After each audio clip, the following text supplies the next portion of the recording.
Okay, we're going to do a keyboard replacement here on a Gateway laptop.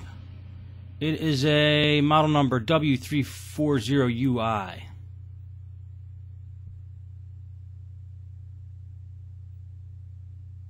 can see a couple keys are missing here. The way to get the keyboard off is to remove that top plate right under the screen. What I do is take a flathead screwdriver, I pry it off right at the hinges, but a smart thing to do first is, well, of course, take the battery out, and then check to see if there's any screws on the underside of the computer holding in that plate. I'm going to zoom in here to give you a better view. And it looks like there's a couple screws, one there and one there, that could possibly be holding that plate in. So if we try to pry it off, it might not come off if the screws are still in. So let's just get those screws out.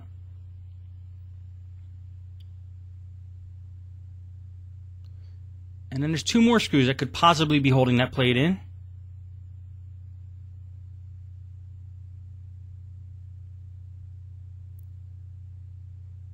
But most likely they're holding the hinges in. There's two other holes there. But so we'll try to pry the plate off. If it doesn't come off, we'll try removing those other screws. One way to do it is get right under the hinge with a flathead screwdriver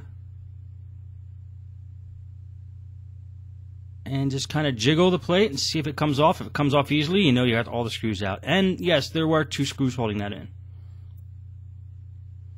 Now we have easy access to the keyboard. There's usually screws on the top of the keyboard, or it just flops over like that.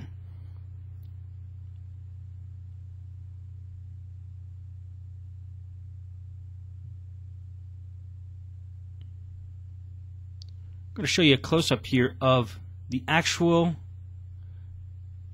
ribbon connector and the ribbon cable. Just push those two sides. Usually that's what all you have to do to get the keyboard ribbon out. Now we got a new keyboard here.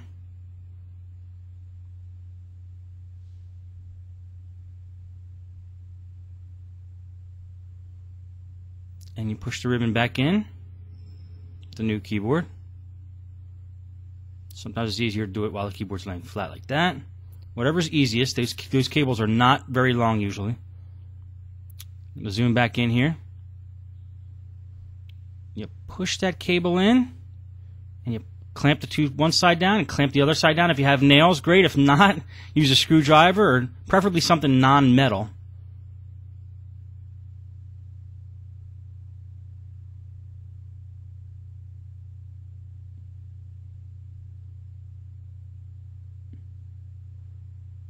And push the keyboard back down flush. If there's no screws holding it in, then just replace the plate and the plate will hold it down.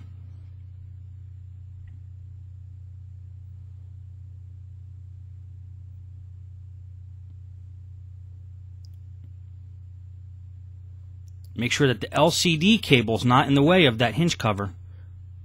Make sure it fits over it just the way you got it off. Sometimes it could be a little tough getting these plates back on just perfectly, but they should snap in exactly the way they snapped off. Just make sure those cables are okay, not in the way.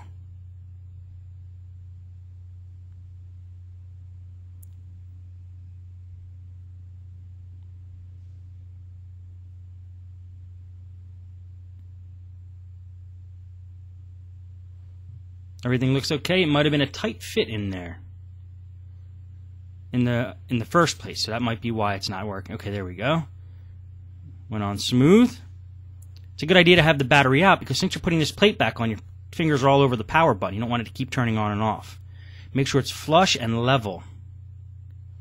Then we're going to flip it around, put two screws back in. And that's how easy a keyboard replacement is. Keyboards are very easy.